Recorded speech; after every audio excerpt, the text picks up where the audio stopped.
El camión de carga detuvo su marcha, dejando a Renata Castillo y a sus 4 hijos al pie de la sierra, junto a un letrero desgastado que apenas indicaba San Pedro de la Sierra. Arriba, entre las formaciones rocosas de un gris intenso y el cielo plomizo de enero, se distinguía la silueta de una vivienda incrustada en la montaña como una cicatriz antigua en el paisaje. El conductor le entregó 2 bolsas de lona que contenían todas sus pertenencias y partió sin pronunciar palabra. El polvo del camino cubrió sus zapatos rotos. Los niños observaban la altura con ojos llenos de temor. Gabriela, la mayor, de 14 años, sostenía en brazos al más pequeño, Toño, de apenas 5. Los gemelos, Rubén y Esteban, de 11, se aferraban a las correas de las bolsas como si temieran caerse del mundo.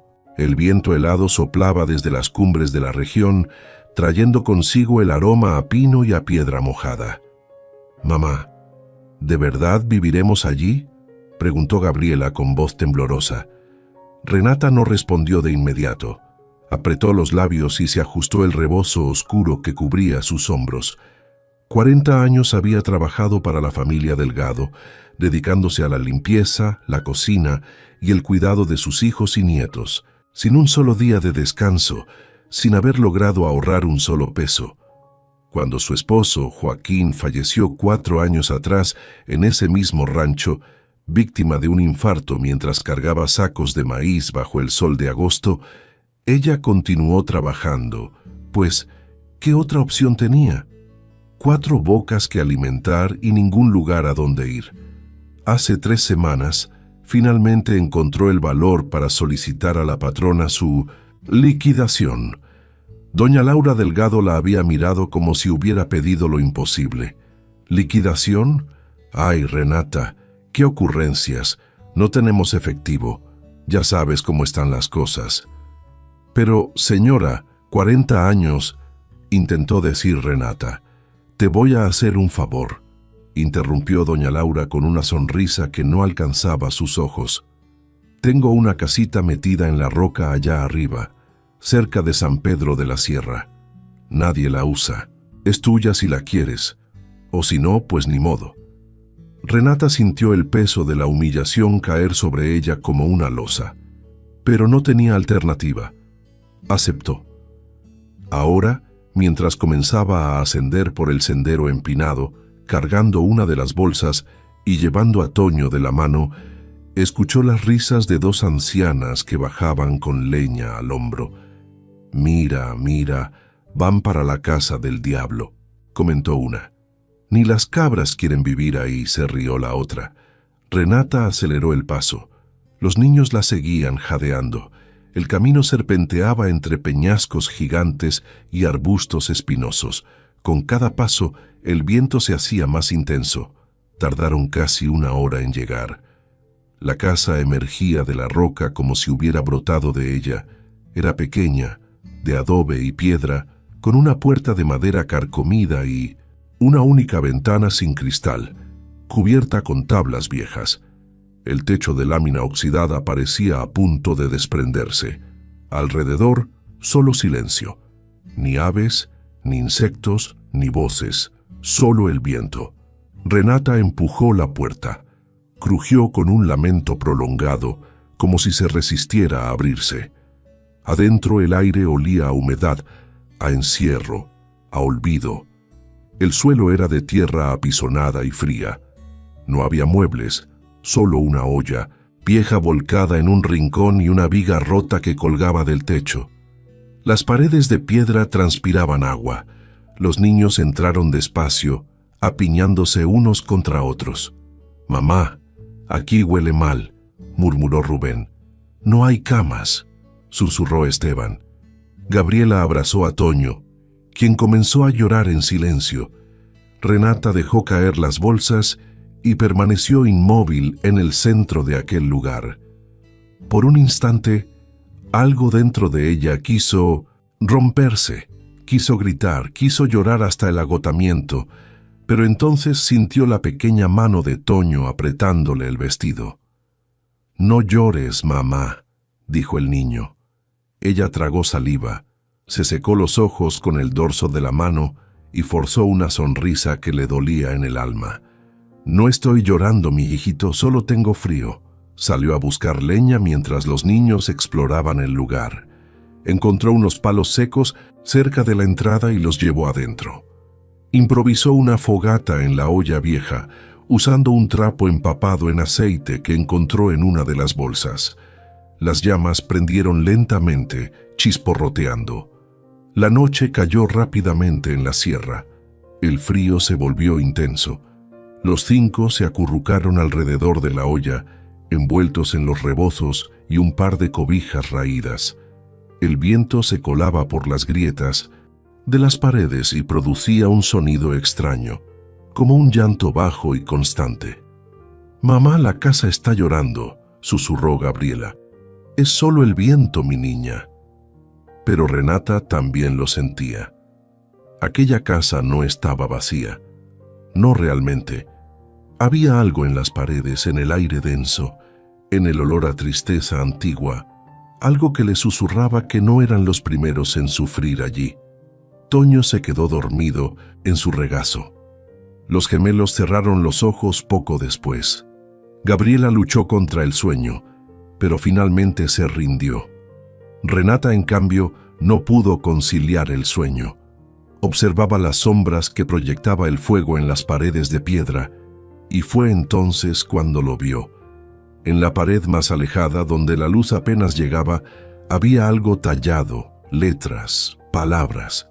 Se levantó despacio, procurando no despertar a los niños, y se acercó con la olla encendida en la mano.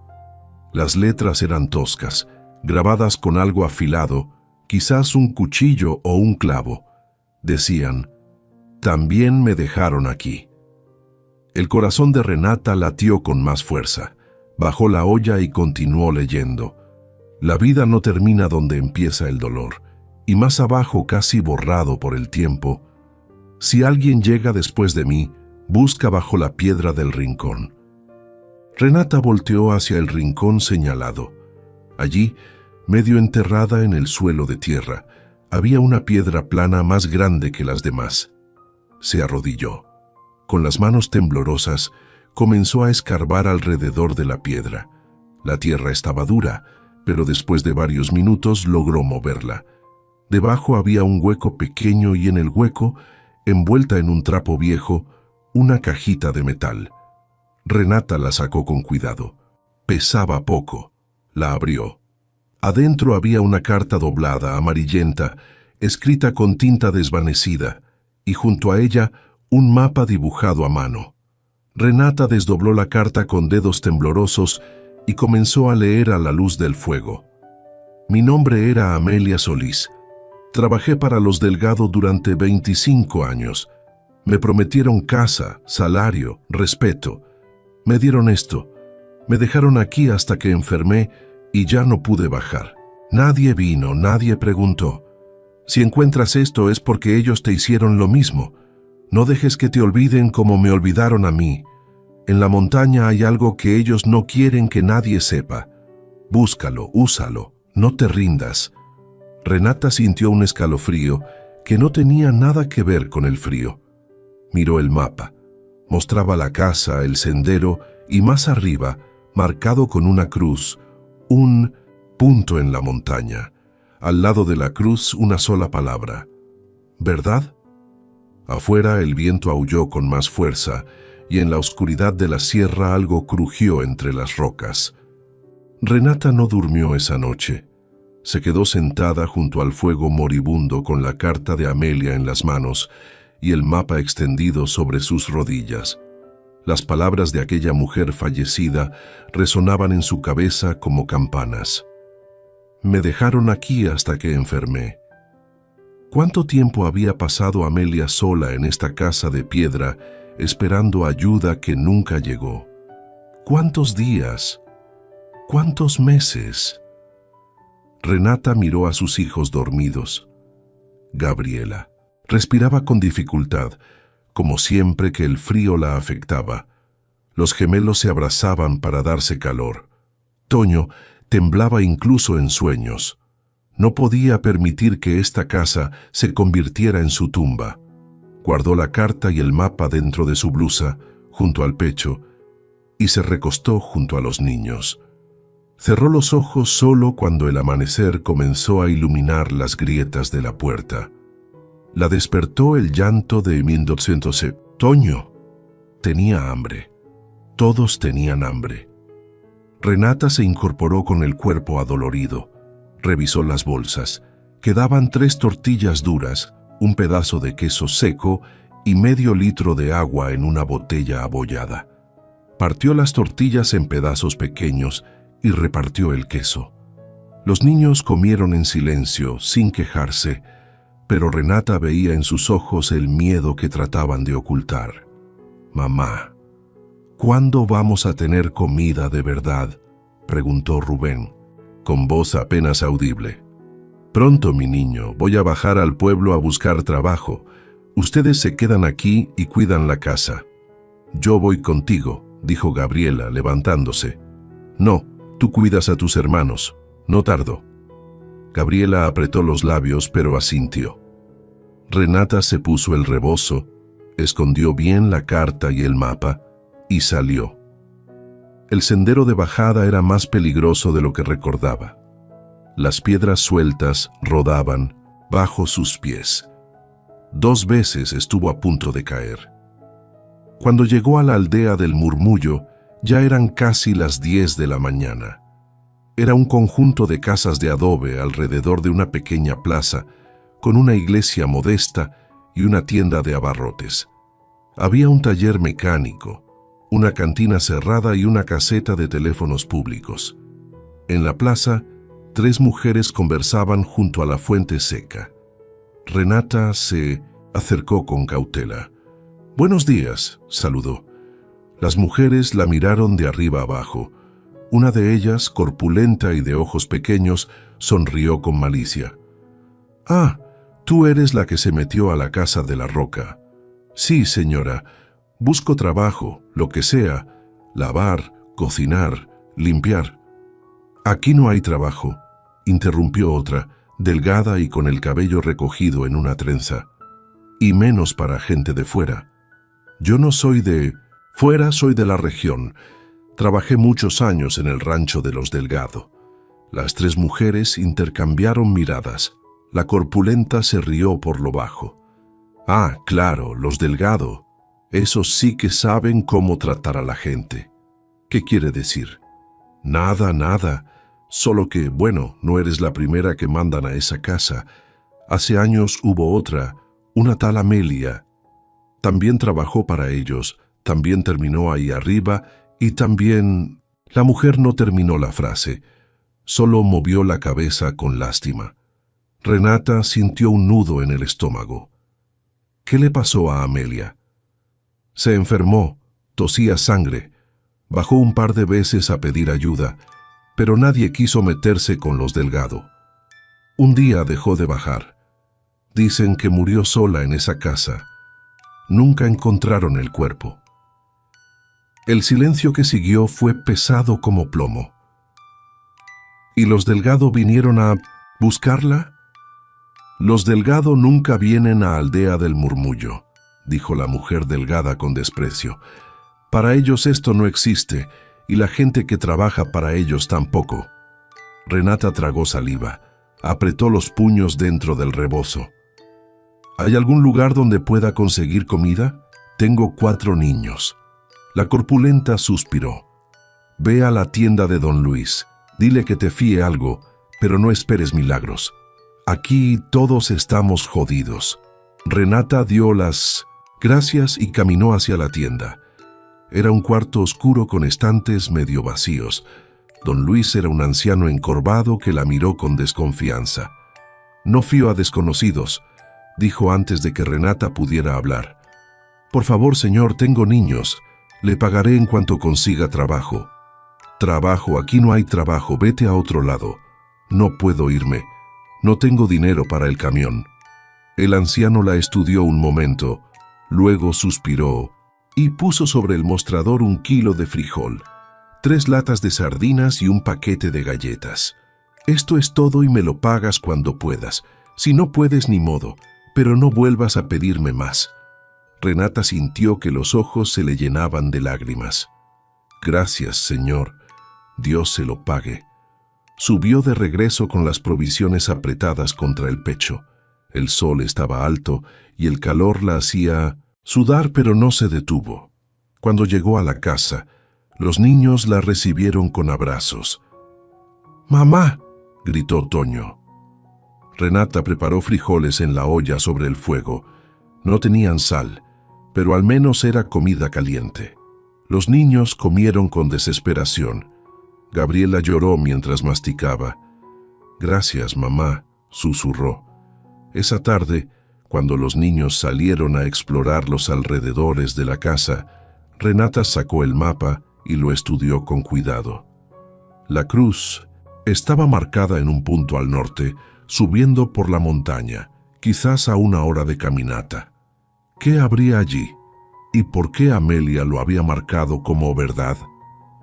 Decidió que iría al día siguiente, al amanecer, antes de que los niños despertaran.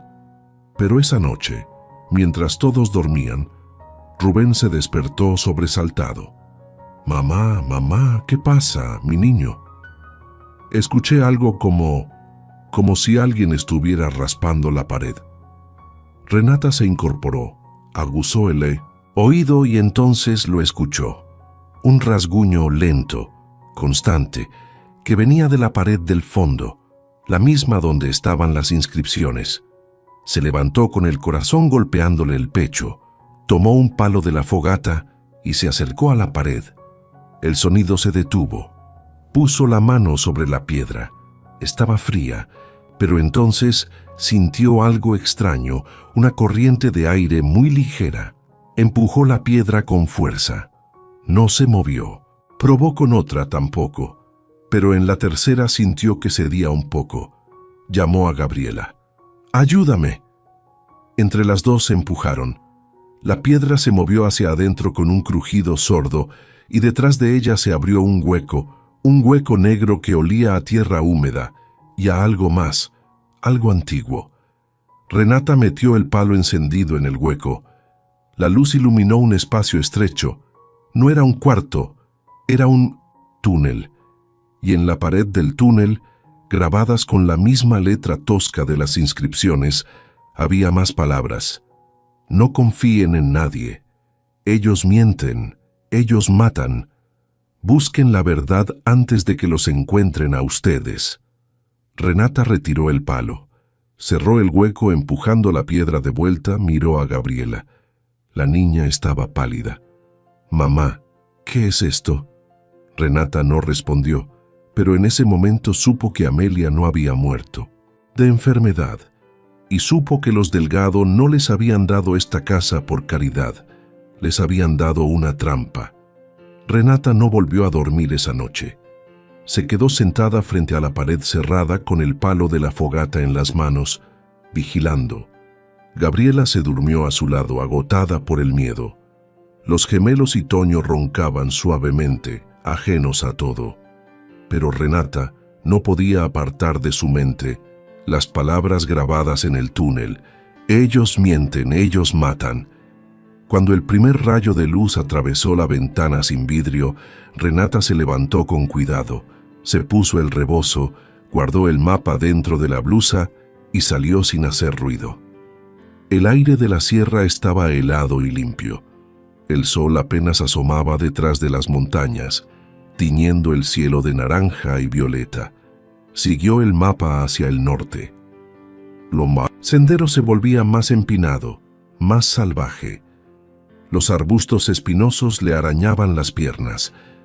Las piedras sueltas rodaban bajo sus pies, pero no se detuvo. Subió durante casi 1 hora, jadeando con el pecho ardiendo, hasta que llegó a un claro rodeado de rocas enormes. En el centro del claro había un montículo de tierra y piedras que parecía haber sido removido recientemente. No era natural. Alguien había cavado allí y alguien había vuelto a tapar. Renata se arrodilló y comenzó a escarbar con las manos. La tierra estaba suelta en la superficie, pero más abajo se volvía dura y compacta. Las uñas se le rompieron, los dedos le sangraban, pero siguió cavando. Después de media hora, sus dedos tocaron algo sólido. Metal. Escarbó más rápido. Era un cofre pequeño de hierro oxidado, con un candado viejo que se rompió al primer tirón. Renata abrió la tapa con manos temblorosas. Adentro había un fajo de papeles amarillentos atados con un cordel. Los desató con cuidado. Eran contratos, recibos, cartas, y todos llevaban el sello de la familia Delgado. Empezó a leer. El primer documento era un contrato de trabajo firmado por Amelia Solís, fechado 30 años atrás. Prometía un salario mensual de 1,500 pesos, vivienda digna y atención médica. Al margen, con letra distinta, alguien había escrito: nunca pagado. El segundo documento era un recibo firmado por el patrón, don Óscar Delgado, reconociendo una deuda de 42,000 pesos con Amelia por salarios atrasados. La firma estaba clara, la fecha también, pero el recibo nunca se había cobrado. El tercer documento era una carta escrita por Amelia dirigida a un abogado de Guadalajara. En ella, Amelia describía años de abuso, humillaciones, golpes y finalmente su encierro forzado en la casa de la Roca. Me trajeron aquí porque amenacé con denunciarlos. Me dijeron que si hablaba me matarían. Llevo 4 meses sin bajar. Estoy enferma. Necesito ayuda. Por favor. La carta nunca fue enviada. Renata sintió que se le cerraba la garganta. Siguió revisando los papeles. Había más contratos, más recibos, más nombres de mujeres que habían trabajado para los Delgado y nunca habían recibido su pago. Marta López, Clara Torres, Juana Salazar, todas con deudas reconocidas, todas olvidadas. Y al fondo del cofre, envuelto en un trapo negro, había un cuaderno pequeño, un diario. Renata lo abrió. La primera página decía: si alguien lee esto es porque yo ya no estoy. Mi nombre es Amelia Solís. Este es mi testimonio. Renata leyó las primeras entradas con el corazón acelerado. Amelia describía su llegada al rancho de los Delgado, sus esperanzas, su trabajo duro. Luego venían las quejas, los maltratos, las promesas rotas y después las amenazas. Don Óscar me dijo que si hablaba con alguien del pueblo me echaría. A los perros. Doña Laura me escupió en la cara y me dijo que yo no era nadie, que nunca había sido nadie. Más adelante, la letra se volvía temblorosa. Me trajeron a la casa de la Roca hace 6 meses. Dijeron que era temporal, que solo hasta que se calmaran las cosas. Pero nadie ha venido. Estoy enferma, toso sangre, tengo fiebre, no puedo bajar sola. La última entrada estaba fechada 2 meses después. Ya no puedo escribir más. Las manos me tiemblan. Dejo esto aquí para que alguien sepa la verdad. Los Delgados son mentirosos, son ladrones, y si alguien se atreve a enfrentarlos, son asesinos. Renata cerró el diario y lo apretó contra su pecho. Las lágrimas le corrían por las mejillas. Amelia había muerto sola, abandonada, traicionada, y nadie había pagado por ello. Guardó todo de vuelta en el cofre, lo cerró y lo cargó con esfuerzo. Pesaba, pero no iba a dejarlo allí. Bajó por el sendero con cuidado, resbalando en algunos tramos, pero sin soltar el cofre. Cuando llegó a la casa, los niños ya estaban despiertos. Gabriela había preparado agua caliente con las últimas brasas de la fogata. «Mamá, ¿dónde estabas?», preguntó con preocupación. «Fui a buscar algo importante».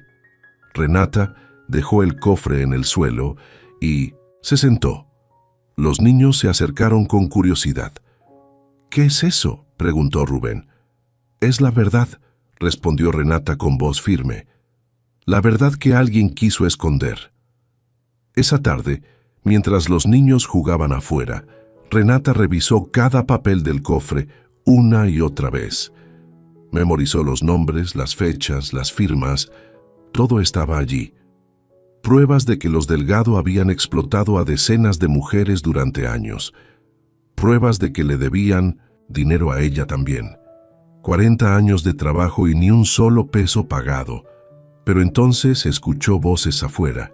Se asomó por la ventana. 2 hombres subían por el sendero.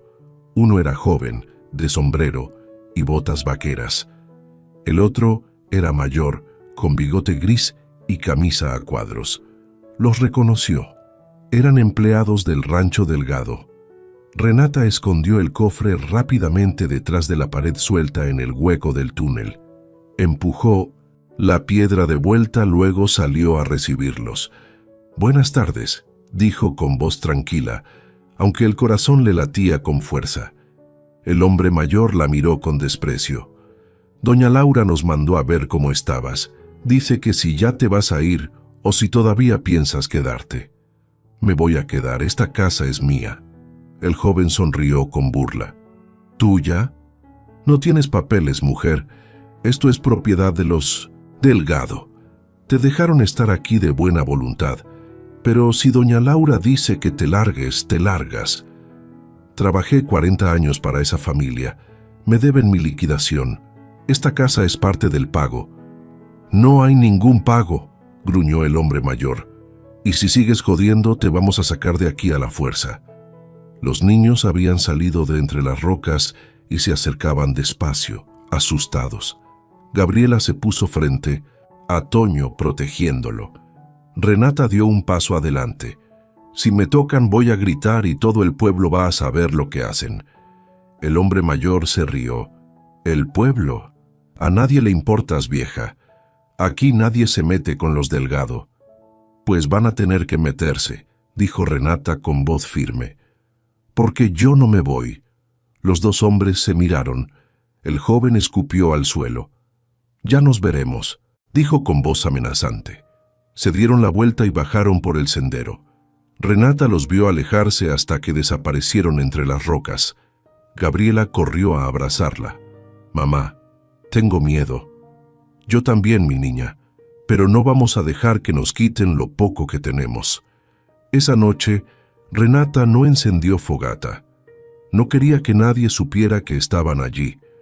Los 5 durmieron acurrucados en la oscuridad, en silencio. Pero a medianoche, Renata escuchó algo. Pasos afuera. Se levantó sin hacer ruido y se asomó por una grieta de la pared. A la luz de la luna, vio una silueta. Alguien rondaba la casa. Y entonces escuchó una voz. La voz de doña Laura Delgado, clara y fría como el hielo. «Esa mujer tiene algo que es mío y lo voy a recuperar aunque tenga que quemarla viva». Renata se quedó paralizada junto a la grieta, conteniendo la respiración. Afuera, doña Laura Delgado caminaba alrededor de la casa con pasos lentos y calculados. No venía sola. Renata alcanzaba a distinguir las siluetas de al menos 3 hombres más, todos con linternas que barrían las rocas y los arbustos. «Revisen bien», ordenó doña Laura con voz seca. «Si encontró algo tiene que estar aquí. Esa india no es tan lista como para esconderlo en otro lado». Renata apretó los puños. Sentía la rabia hirviéndole en el pecho, pero sabía que no podía hacer nada. Eran 4 contra ella y tenía que proteger a sus hijos. Se alejó de la grieta con cuidado y gateó hasta donde dormían los niños. Les tapó la boca uno por uno, despertándolos en silencio. Gabriela abrió los ojos con terror. Los gemelos temblaban. Toño comenzó a llorar, pero Renata lo apretó contra su pecho y le susurró al oído: «Shh, mi niño, silencio». Afuera, las voces se acercaban a la puerta. «Tiren la puerta, Jacinto», ordenó doña Laura. Se escuchó un golpe fuerte. La puerta crujió, pero no cedió. Otro golpe y otro. Renata miró desesperada alrededor. No había salida, solo la ventana tapada con tablas y el túnel. «Gabriela, ayúdame», susurró. Entre las dos empujaron la piedra suelta de la pared. Se abrió el hueco oscuro. Renata sacó el cofre rápidamente y se lo dio a Gabriela. «Métanse todos rápido». «Mamá, ¿y tú?», preguntó Gabriela con voz quebrada. «Yo voy atrás, vamos». Los gemelos entraron primero, arrastrándose por el túnel estrecho. Luego Gabriela con Toño en brazos. Renata entró de última y jaló la piedra desde adentro, cerrando el hueco, justo cuando la puerta de la casa se abrió de golpe. Adentro del túnel, la oscuridad era total. Renata no podía ver nada, pero sentía las paredes húmedas y frías rozándole los hombros. Escuchaba la respiración agitada de sus hijos adelante y afuera, las voces de los hombres registrando la casa. «No está», gritó uno. «Imposible», respondió doña Laura. «Tiene que estar aquí. Busquen bien, levanten las piedras, rompan el piso si es necesario».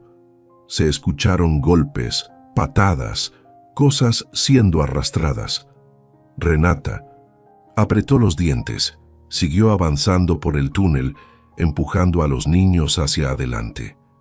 El aire era cada vez más pesado, más difícil de respirar. El túnel bajaba en pendiente. No sabía a dónde llevaba, pero no tenía opción. Avanzaron durante lo que pareció una eternidad. Toño lloraba bajito. Rubén tosía. Gabriela murmuraba oraciones. Y de pronto el túnel terminó. Gabriela tocó algo sólido con las manos. «Mamá, no hay salida». Renata se arrastró hasta el frente y palpó la pared. Era de madera, vieja pero firme. Empujó con el hombro. No se movió. Empujó más fuerte. Nada. «Ayúdenme, niños, todos juntos». Los 5 empujaron con todas sus fuerzas. La madera crujió. Se escuchó un chasquido y de pronto cedió, abriéndose hacia afuera con un estrépito. Cayeron en cascada sobre un piso de tierra. Renata levantó la vista. Estaban en otro cuarto, pequeño, con paredes de adobe, un techo de vigas carcomidas y una ventana alta por donde entraba un rayo de luna. En un rincón había una cama de madera podrida y en la cama, cubierto por un zarape viejo, había un bulto. Renata se acercó despacio, levantó el zarape. Era un esqueleto pequeño, encogido, con jirones de ropa todavía adheridos a los huesos. En el cuello, un collar de cuentas rojas y, en las manos huesudas, aferrado como una última súplica, un rosario. Gabriela gritó. Renata le tapó la boca. «Silencio», susurró con voz ahogada. «Es ella, es Amelia». Los niños se abrazaron, llorando en silencio. Renata sintió que algo se quebraba dentro de ella. Amelia no había muerto sola en la casa de la roca. La habían encerrado allí, en este cuarto escondido, sin ventanas, sin salida, y la habían dejado morir de hambre y de sed. Renata cerró los ojos, apretó el cofre contra su pecho y en ese momento juró que doña Laura Delgado iba a pagar. Se levantó y revisó el cuarto. Había una puerta de madera en la pared opuesta. La empujó con cuidado. Daba a un pasillo estrecho y el pasillo a una escalera que subía. Subieron con cuidado. La escalera terminaba en una trampilla. Renata la empujó despacio. Salieron a un sótano abandonado y del sótano por otra escalera a una casa vieja en ruinas. Estaban en Aldea del Murmullo, en la parte baja del pueblo, detrás de la iglesia. Renata respiró hondo. Ya era casi el amanecer. Tenían que moverse rápido. «Gabriela, quédate aquí con tus hermanos. No salgan hasta que yo regrese». «Mamá, no te vayas», suplicó la niña. «Tengo que ir al juzgado. Esto tiene que terminar. ¡Hoy!». Salió de la casa en ruinas con el cofre bajo el brazo. Caminó por las calles vacías del pueblo hasta llegar a la caseta de teléfonos. Marcó el número del juzgado de Guadalajara que estaba pegado en la pared. Contestó una voz somnolienta. Juzgado Primero Civil. Bueno, necesito hablar con la jueza, es urgente. La jueza no atiende antes de las 9. Es un asesinato y sobre una familia que ha robado durante 30 años. Hubo un silencio al otro lado. Espere en línea. 5 minutos después, una voz de mujer firme y seria habló al teléfono. Soy la jueza Valeria Méndez. ¿Quién habla? Mi nombre es Renata Castillo. Encontré un cuerpo y tengo pruebas de que la familia Delgado ha explotado y robado a decenas de mujeres y de que asesinaron a una de ellas. La jueza guardó silencio un momento. ¿Dónde está usted? En Aldea del Murmullo, en la casa de la Roca. Voy para allá. No se mueva y no hable con nadie. Renata colgó. Regresó corriendo a la casa en ruinas. Los niños seguían allí, abrazados, asustados. Renata los abrazó también. Ya viene ayuda, les dijo. Ya casi termina todo. Pero entonces escuchó voces afuera, pasos apresurados. Se asomó por una rendija de la puerta. Doña Laura Delgado venía bajando por la calle, seguida por sus hombres, y venía directo hacia la casa en ruinas. Alguien los había visto. Alguien les había dicho dónde estaban. Doña Laura golpeó la puerta con fuerza. Renata Castillo, sal ahora mismo o echo abajo esta puerta. Renata miró a sus hijos. Los niños temblaban. Gabriela la miraba con ojos llenos de terror, y entonces Renata tomó una decisión. Abrió la puerta. Doña Laura estaba frente a ella con el rostro crispado de rabia. A su lado, los 3 hombres la miraban con odio. «Dame el cofre», exigió doña Laura. «No te lo voy a dar aunque tenga que arrancarte los brazos». «Inténtelo», dijo Renata con voz firme. «Pero le advierto que la jueza ya viene en camino y que el cuerpo de Amelia Solís está en el sótano de esta casa y que todo el pueblo va a saber que ustedes la mataron». Doña Laura palideció. Los hombres se miraron entre sí nerviosos. «Estás loca», susurró doña Laura. «Nadie te va a creer. Las pruebas hablan por sí solas». Doña Laura dio un paso adelante, levantando la mano como para golpearla, pero entonces se escuchó el rugido de un motor. Una camioneta blanca con el sello del gobierno estatal se detuvo frente a la casa. Bajaron 3 hombres uniformados y detrás de ellos una mujer de traje gris y lentes, la jueza Valeria Méndez. Doña Laura retrocedió. «Esto es un malentendido», balbuceó. La jueza la miró con frialdad. «Señora Delgado, queda usted detenida para interrogatorio, y usted, señora Castillo, venga conmigo. Tiene mucho que declarar». La jueza Méndez era una mujer delgada de unos 50 años, con el cabello recogido en un moño apretado y una mirada que no dejaba espacio para mentiras. Entró a la casa en ruinas, seguida por los 3 oficiales, y se detuvo frente a Renata. «Muéstreme lo que tiene», dijo sin preámbulos. Renata le entregó el cofre. La jueza lo abrió y comenzó a revisar los documentos uno por uno en silencio. Sus ojos se movían rápido sobre las páginas amarillentas. Los oficiales esperaban junto a la puerta, vigilando a doña Laura y a sus hombres, que permanecían afuera con las manos en los bolsillos y las miradas bajas. Cuando la jueza llegó al diario de Amelia, se detuvo. Leyó varias páginas sin parpadear. Luego cerró el cuaderno despacio y miró a Renata. «¿Dónde está el cuerpo?» «En el sótano, abajo de la trampilla». La jueza hizo una señal a uno de los oficiales. «Baje y verifique». El hombre desapareció por la escalera. Pasaron 5 minutos. Luego regresó pálido. «Es verdad, licenciada. Hay restos humanos y por el Estado llevan años allí». La jueza asintió, volteó hacia la puerta y llamó a doña Laura con un gesto seco. «Entre». Doña Laura entró con pasos vacilantes. Ya no tenía la seguridad de antes. Su rostro estaba tenso, los labios apretados, pero aún intentaba mantener la compostura. «Esto es un absurdo», dijo con voz temblorosa. «Esa mujer está inventando todo. Yo no sé nada de ningún cuerpo». La jueza la miró fijamente. «Señora Delgado, tengo aquí contratos firmados por usted y su esposo, recibos de deudas reconocidas y un diario donde Amelia Solís describe con detalle cómo fue encerrada en esta casa por órdenes directas de su familia. ¿Quiere decirme que todo esto es inventado?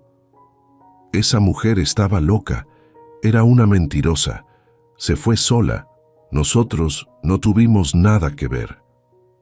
¿Y por qué su cuerpo está encerrado en un sótano secreto debajo de una casa abandonada que pertenece a su familia? Doña Laura abrió la boca, pero no salió ninguna palabra. La jueza cerró el cofre y se puso de pie. «Señora Delgado, queda arrestada bajo sospecha de homicidio doloso y explotación laboral. Sus bienes quedan congelados hasta que termine la investigación y le advierto que si encuentro más pruebas de lo que sospecho, va a pasar el resto de su vida en la cárcel». Doña Laura palideció. Los oficiales se acercaron y le pusieron las esposas. Ella forcejeó gritando: «Esto es un error. Yo no hice nada. Fue mi esposo. Fue Óscar. Yo solo obedecía». «Pues entonces declare contra él», respondió la jueza con frialdad. «Llévensela». Los oficiales sacaron a doña Laura de la casa. Sus gritos se fueron apagando mientras la metían en la camioneta. Los 3 hombres que la acompañaban también fueron arrestados. La jueza se quedó sola con Renata y los niños. «Señora Castillo, necesito que venga conmigo a Guadalajara. Tiene que hacer una declaración formal y tenemos que revisar todos estos documentos con calma». «¿Y mis hijos?» «Vienen con usted. Les voy a conseguir un lugar seguro mientras dure la investigación.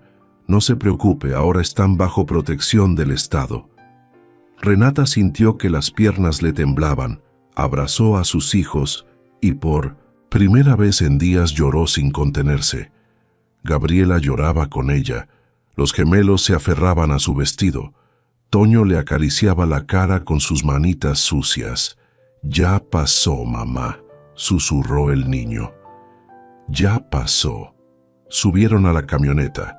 Renata miró por última vez la casa en ruinas y la montaña donde estaba la casa de la Roca, aquella casa que había sido su condena y su salvación, y pensó en Amelia, en su lucha solitaria, en su muerte injusta, y juró que su memoria no quedaría olvidada.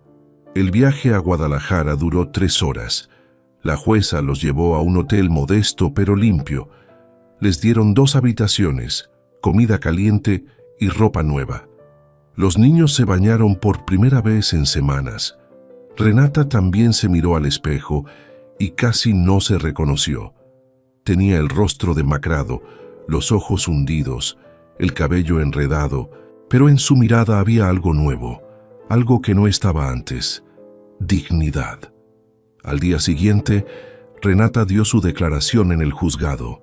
Contó todo: los 40 años de trabajo sin pago, la muerte de su esposo, la oferta engañosa de la casa en la Roca, el descubrimiento del cofre, el túnel, el cuerpo de Amelia, todo. La jueza tomó notas sin interrumpir. Cuando Renata terminó, dejó la pluma sobre el escritorio y suspiró. «Señora Castillo, lo que le hicieron a usted y a esas otras mujeres es un crimen que no tiene perdón.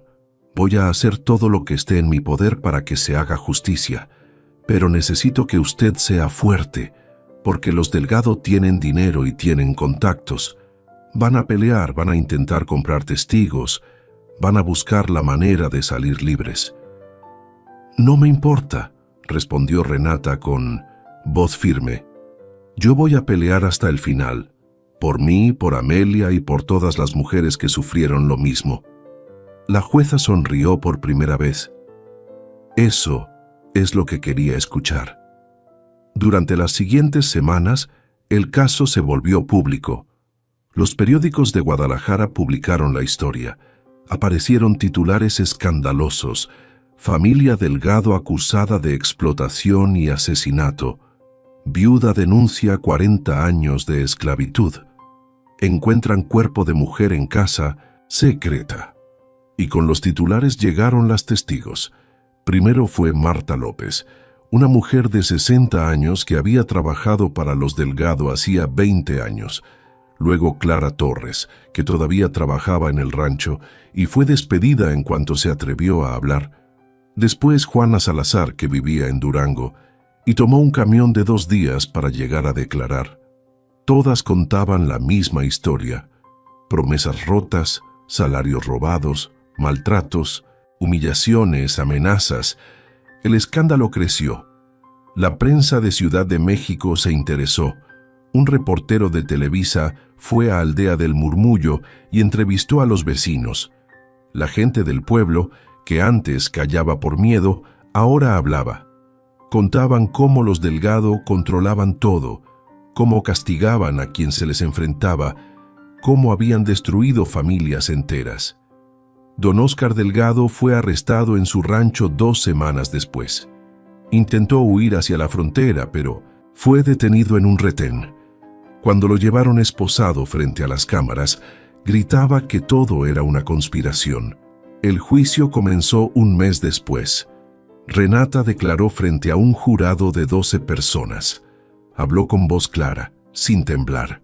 Contó su vida, su trabajo, su dolor, y mostró las pruebas: los contratos, los recibos, el diario de Amelia. Los abogados de los Delgado intentaron desacreditar todo. Dijeron que los documentos eran falsos, que Amelia era una mentirosa, que Renata estaba inventando todo por dinero. Pero entonces la jueza presentó el informe forense. Los restos de Amelia habían sido analizados. Causa de muerte: desnutrición severa y deshidratación. Tiempo de muerte: aproximadamente 25 años. Y en el sótano donde fue encontrada se hallaron huellas dactilares, huellas que coincidían con las de don Óscar Delgado. La sala estalló en murmullos. El abogado defensor intentó argumentar que las huellas podían ser viejas, de cuando la casa todavía se usaba. Pero entonces habló Juana Salazar. Declaró que ella misma había visto a don Óscar llevar comida al sótano hacía 25 años, que le había parecido extraño, que le había preguntado y él le dijo que era para una perra enferma. Pero Juana nunca escuchó ladridos, solo llantos. El jurado deliberó durante 2 días. Cuando regresaron, el veredicto fue unánime: culpables. Don Óscar Delgado fue condenado a 30 años de prisión por homicidio doloso.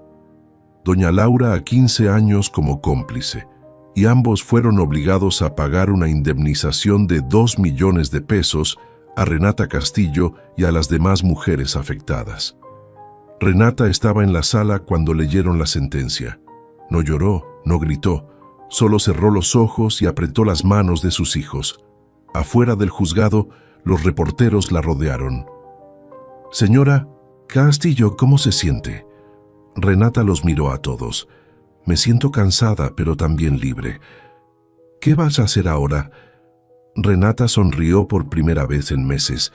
«Voy a regresar a la casa de la Roca y voy a convertirla en un lugar donde ninguna mujer vuelva a sufrir sola». 3 meses después del juicio, Renata regresó a Aldea del Murmullo.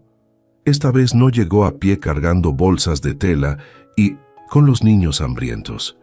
Llegó en un camión de redilas cargado con materiales de construcción, muebles y 5 trabajadores de Guadalajara que había contratado con parte de la indemnización. El pueblo entero salió a verla pasar. Las mismas mujeres que antes la habían visto con burla, ahora la saludaban con respeto. Don Luis, el dueño de la tienda, salió a la calle y le hizo una reverencia. Los niños corrían detrás del camión, gritando su nombre. Cuando llegaron a la casa de la Roca, Renata se bajó y se quedó mirándola un momento. Ya no le parecía amenazante, ya no le parecía una tumba. Era solo una casa que necesitaba vida. Los trabajadores comenzaron de inmediato. Arrancaron las láminas oxidadas del techo y pusieron tejas nuevas de barro. Repararon las paredes rellenando las grietas con cemento fresco. Instalaron ventanas de vidrio, pusieron un piso de loseta, construyeron un baño pequeño con tinaco y tubería que traía agua de un manantial cercano. Levantaron 3 cuartos adicionales con madera y adobe, y en la entrada colgaron un letrero de madera tallada que decía «Casa Amelia, refugio para mujeres». Gabriela ayudaba pintando las paredes de blanco. Los gemelos cargaban ladrillos y mezclaban cemento. Toño barría y les llevaba agua a los trabajadores. Y Renata supervisaba todo con el cabello recogido en una trenza y las manos llenas de cal. Un día, mientras descansaban bajo la sombra de un encino, Gabriela le preguntó: «Mamá, ¿por qué le pusiste Casa Amelia?». Renata miró hacia la montaña. «Porque ella fue la primera en pelear, la primera en dejar pruebas. Sin ella nosotros seguiríamos sufriendo y quiero que su nombre viva para siempre». «¿Crees que esté en paz?». «Creo que ahora sí». Las obras duraron 2 meses. Cuando terminaron, la casa de la Roca se había transformado. Ya no era el sepulcro frío y oscuro que Renata había encontrado. Ahora tenía luz, tenía calor, tenía esperanza. Renata usó otra parte de la indemnización para comprar despensa, cobijas, ropa y medicinas, y luego hizo correr la voz por todo Guadalajara. Cualquier mujer que necesitara ayuda, que hubiera sido maltratada, abandonada o explotada, podía llegar a la Casa Amelia. Allí habría comida, techo y respeto, sin preguntas, sin juicios. La primera en llegar fue una joven de 23 años llamada Camila. Venía de Parral con un ojo morado y el labio partido. Su esposo la golpeaba cada vez que bebía. Había intentado denunciarlo, pero la policía no le hizo caso. No tenía familia, no tenía dinero, no tenía a dónde ir. Renata la recibió en la puerta con los brazos abiertos. «Aquí está segura, mi niña. Pasa». Le dio un cuarto, comida caliente y ropa limpia. Camila lloró durante horas abrazada a Gabriela y por primera vez en meses durmió sin miedo. Luego llegó Antonia, una mujer de 40 años que había trabajado 12 años como empleada doméstica sin recibir un peso. Su patrona la había despedido sin liquidación y la amenazó con denunciarla por robo si hablaba. Renata la escuchó con paciencia y luego la llevó con un abogado de Guadalajara que trabajaba de manera gratuita para mujeres en situación vulnerable. Después llegó Mercedes, una viuda de 52 años que había sido echada de su casa por sus propios hijos porque querían vender el terreno. Llegó caminando desde Durango con los pies destrozados y el alma rota. Renata le curó las heridas, le dio un lugar permanente y le enseñó a tejer para que pudiera vender sus trabajos en el mercado del pueblo. Y así, una tras otra, las mujeres comenzaron a llegar. La aldea del Murmullo, que antes era un lugar de silencio y miedo, comenzó a cambiar. Las mujeres de la Casa Amelia bajaban los sábados al mercado para vender pan, bordados, mermeladas y artesanías. Con el dinero que ganaban, compraban más materiales y ayudaban a otras que llegaban sin nada. Se volvieron parte del pueblo y el pueblo las aceptó. Pero no todos estaban contentos.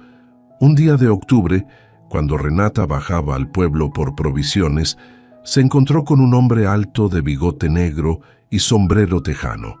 Era el hermano de don Óscar Delgado. Se llamaba Marcos Delgado.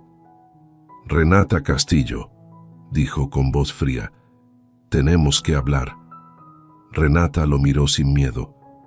No tengo nada que hablar con usted. Mi hermano está en la cárcel por tu culpa. Su hermano está en la cárcel por asesino y ladrón. Yo solo dije la verdad. Marcos dio un paso hacia ella. Varias mujeres del mercado se acercaron formando un círculo protector alrededor de Renata. «Vas a pagar por esto», gruñó Marcos. «Tú y todos los que te apoyan. Voy a recuperar esa casa y te voy a dejar en la calle otra vez». Renata no retrocedió. «Esa casa es mía. Tengo los papeles y si intenta quitármela voy a denunciarlo como a su hermano. Los papeles se pueden quemar y los testigos se pueden callar». Una de las mujeres del mercado, la misma que antes se había burlado de Renata, levantó la voz. «Ya estuvo bueno, don Marcos, déjela en paz o llamo a la policía». Marcos miró alrededor. Más gente se había acercado. Hombres y mujeres, todos mirándolo con desaprobación. «Esto no se va a quedar así», dijo entre dientes. Se dio la vuelta y se fue. Renata respiró hondo. Las mujeres la rodearon preguntándole si estaba bien. Ella asintió, pero por dentro sabía que Marcos Delgado no iba a rendirse tan fácil. Esa noche, de regreso en la casa Amelia, Renata reunió a todas las mujeres que vivían allí. Eran ya 8. Les contó lo que había pasado. «Puede que intenten asustarnos, puede que intenten echarnos, pero no vamos a dejar que nos quiten lo que hemos construido. ¿Están conmigo?». Todas dijeron que sí. Gabriela, que ahora tenía 15 años y se había vuelto la mano derecha de su madre, habló con voz firme. «Si vienen, los enfrentamos juntas». Renata la abrazó. Esa misma semana comenzaron a pasar cosas extrañas. Una noche, alguien tiró piedras contra las ventanas. Otra noche encontraron la puerta del corral abierta y 2 gallinas muertas.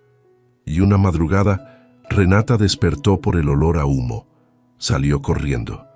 Detrás de la casa, alguien había prendido fuego a un montón de leña y ramas secas. Las llamas lamían la pared de madera del cuarto nuevo. Renata gritó. Todas las mujeres salieron con cubetas de agua. Apagaron el fuego antes de que se extendiera, pero el mensaje era claro. Alguien quería quemarlas vivas. Al día siguiente Renata bajó de nuevo al pueblo, pero esta vez no fue sola. Llevó a las 8 mujeres con ella y juntas fueron a la caseta de policía. El agente de guardia, un hombre joven de apellido Reyes, las escuchó con atención. «Señora Castillo, esto es grave. Voy a poner vigilancia en la casa». «No, quiero vigilancia. Quiero que arresten a Marcos Delgado. No tenemos pruebas de que sea él. ¿Quién más va a ser?». El agente suspiró. «Mire, señora, los Delgado tienen abogados. Si lo arresto sin pruebas, me lo van a soltar en 2 horas y me van a demandar a mí. Necesito pruebas». Renata apretó los puños. «¿Y si nos quema la casa? Eso va a ser suficiente prueba». El agente bajó, la mirada incómodo. Renata salió de la caseta con las mujeres. Todas estaban asustadas, pero ninguna habló de irse. Esa noche Renata no durmió. Se sentó en la entrada de la casa con un machete sobre las piernas, vigilando. Gabriela se sentó a su lado con un palo grueso, y una por una las demás mujeres salieron y se sentaron también, formando un círculo protector alrededor de la casa Amelia. El viento soplaba frío desde la montaña. Las estrellas brillaban en el cielo negro, y en el silencio de la sierra, Renata supo que la pelea no había terminado, pero también supo que ya no estaba sola. Y entonces, en la oscuridad, escuchó el rugido de un motor acercándose por el camino. El rugido del motor se hacía cada vez más fuerte. Renata se puso de pie, apretando el machete. Las mujeres se levantaron también, formando una línea frente a la casa. Gabriela estaba junto a su madre con el palo en alto. Los gemelos salieron con piedras en las manos. Hasta Toño, con sus 6 años, cargaba un pedazo de madera. Del camino emergieron 3 camionetas. Se detuvieron frente a la casa con las luces altas encendidas, cegándolas. Las puertas se abrieron y bajaron 7 hombres. Marcos Delgado venía al frente con una botella de vidrio en la mano. Olía a gasolina. «Última oportunidad, Renata», gritó Marcos. «O te vas por las buenas o te saco a la fuerza». «Esta casa es mía», respondió Renata con voz firme. «Y no me voy a ir». Marcos se rió. Era una risa fría, sin humor. «¿Tuya? Esa casa nunca fue tuya. Mi hermano te la prestó por lástima, pero se acabó. La caridad. Ahora me pertenece a mí y si no te largas en 5 segundos, la quemo contigo adentro». «Hágalo», dijo Renata, «pero le advierto que esta vez no va a quedar impune. Todo el pueblo sabe que usted está aquí y la policía también». Marcos miró alrededor. Sus hombres parecían incómodos. Uno de ellos, un tipo delgado de sombrero de paja, murmuró: «Don Marcos, mejor vámonos. Esto se puede poner feo». «Cállate», gruñó Marcos, levantó la botella y prendió un trapo que sobresalía del cuello. Las llamas se avivaron. Renata no retrocedió, las mujeres tampoco. Y entonces desde el camino se escucharon más motores, más luces. Pero estas no eran de camionetas, eran de patrullas. Llegaron 3, se detuvieron en semicírculo bloqueando la salida. Bajaron 6 policías con linternas y armas. Al frente venía el agente Reyes y detrás de él la jueza Valeria Méndez. «Marcos Delgado», dijo la jueza con voz cortante, «suelte esa botella o lo arresto por intento de incendio». Marcos se quedó paralizado. La botella ardía en su mano. Los policías apuntaron sus linternas hacia él. «Esto es mi propiedad», gritó Marcos. «Tengo derecho a estar aquí». «No, no lo tiene», respondió la jueza, sacando un papel de su portafolio. «Tengo aquí una orden judicial que reconoce a Renata Castillo como única dueña de esta casa y el terreno circundante, firmada por el juez primero de Guadalajara hace 3 días. Si no se retira de inmediato, será arrestado por allanamiento, amenazas y tentativa de homicidio». Marcos miró el papel, luego a los policías, luego a Renata. Su rostro se retorcía de rabia. «Esto no es justo. Mi familia construyó esta casa». «Su familia encerró a una mujer y la dejó morir», dijo la jueza con voz helada, «y luego intentó hacer lo mismo con otras. No hable de justicia, señor Delgado. Usted no sabe lo que significa». Marcos apretó los dientes. Por un momento, pareció que iba a lanzar la botella de todas formas, pero entonces uno de sus hombres le puso una mano en el hombro. «Patrón, no vale la pena. Vámonos». Marcos tiró la botella al suelo con rabia. Las llamas se apagaron en la tierra. Los policías se acercaron y lo esposaron. Él no puso resistencia, pero sus ojos estaban clavados en Renata, odio puro. «Esto no termina aquí», susurró mientras lo metían a la patrulla. «Para usted sí», respondió Renata. Las patrullas se fueron con Marcos y 2 de sus hombres arrestados. Los demás huyeron a pie. El silencio regresó a la sierra. La jueza Méndez se acercó a Renata y le entregó el documento. «Guárdelo bien, es suyo. Nadie puede quitárselo». Renata tomó el papel con manos temblorosas. Lo leyó despacio, aunque apenas podía ver las letras por las lágrimas que le nublaban la vista. Allí estaba su nombre, Renata Castillo, propietaria legítima. «Gracias, licenciada», susurró. «Gracias por todo». La jueza sonrió. «Usted hizo la parte difícil, señora Castillo. Yo solo hice mi trabajo». Se despidieron, las patrullas se alejaron y cuando el último ruido de motor desapareció, las mujeres de la casa Amelia estallaron en 1900 gritos de alegría. Se abrazaban, lloraban, reían. Gabriela abrazó a su madre con tanta fuerza que casi la tira. Los gemelos daban vueltas gritando. Toño saltaba como conejo.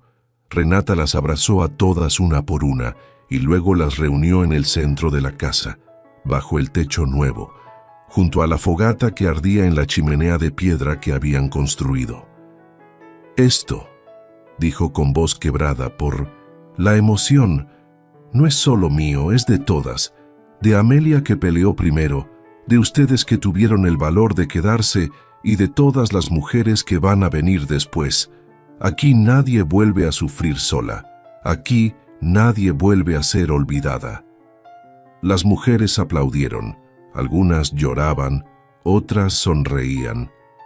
Todas se sentían por primera vez en mucho tiempo seguras. Los meses que siguieron fueron de trabajo y crecimiento. La casa Amelia se llenó de vida. Llegaron más mujeres. Algunas se quedaban semanas, otras meses. Algunas se iban cuando encontraban trabajo o reconstruían sus vidas, pero todas dejaban algo. Una historia, una lección, una semilla de esperanza. Renata convirtió el túnel secreto en un pequeño museo.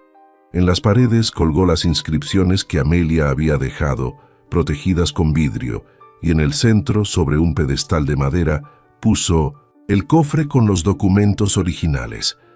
Cada mujer que llegaba podía leerlos, podía saber que no estaba sola, que otras habían peleado antes y que la justicia, aunque tardara, era posible. Gabriela terminó la secundaria y comenzó a dar clases a las mujeres que no sabían leer. Los gemelos aprendieron carpintería y comenzaron a hacer muebles para vender en el mercado. Toño, ahora de 7 años, cuidaba las gallinas y el pequeño huerto que habían plantado detrás de la casa. La aldea del Murmullo cambió también. La casa Amelia se volvió un símbolo. La gente hablaba de ella con orgullo. Los comerciantes donaban comida. La iglesia organizaba colectas y las mujeres del pueblo que antes callaban por miedo, ahora hablaban, denunciaban abusos, pedían ayuda, se apoyaban entre sí. Un año después del juicio, Renata recibió una carta. Era de Marta López, una de las mujeres que había testificado contra los Delgado. Le contaba que había abierto una casa similar en Durango y que otras mujeres estaban haciendo lo mismo en Zacatecas, en Sonora, en Oaxaca. La semilla que Amelia había plantado con su sufrimiento y que Renata había regado con su valor, estaba creciendo por todo el país. Una tarde de diciembre, mientras el sol se ponía detrás de las montañas, Renata subió sola al claro donde había encontrado el cofre. Llevaba flores silvestres en las manos. Las puso sobre la tierra removida y se arrodilló. «Amelia», dijo en voz baja, «no sé si me escuchas, pero quiero que sepas que no moriste en vano. Tu nombre vive, tu lucha vive, y gracias a ti muchas mujeres tienen ahora lo que tú nunca tuviste, esperanza». El viento sopló suave entre los pinos y Renata sintió, aunque no podía explicarlo, que Amelia estaba en paz. Regresó a la casa cuando ya oscurecía. En la entrada colgaba el letrero de madera, Casa Amelia, refugio para mujeres, y debajo, con letras más pequeñas que Gabriela había tallado esa mañana, una frase nueva: la vida no termina donde empieza el dolor. Adentro preparaban la cena. Se escuchaban risas, conversaciones, el llanto de un bebé recién nacido de una de las refugiadas. La casa estaba llena de luz, de calor, de vida. Renata se detuvo en el umbral y miró todo aquello. Su corazón, que había estado roto durante tantos años, se sentía completo. Los niños corrieron a abrazarla. «Mamá, ¿ya vas a cenar?», preguntó Toño. «Sí, mi niño, ya voy». Entró, cerró la puerta y por primera vez en 40 años, Renata Castillo sintió que estaba en casa,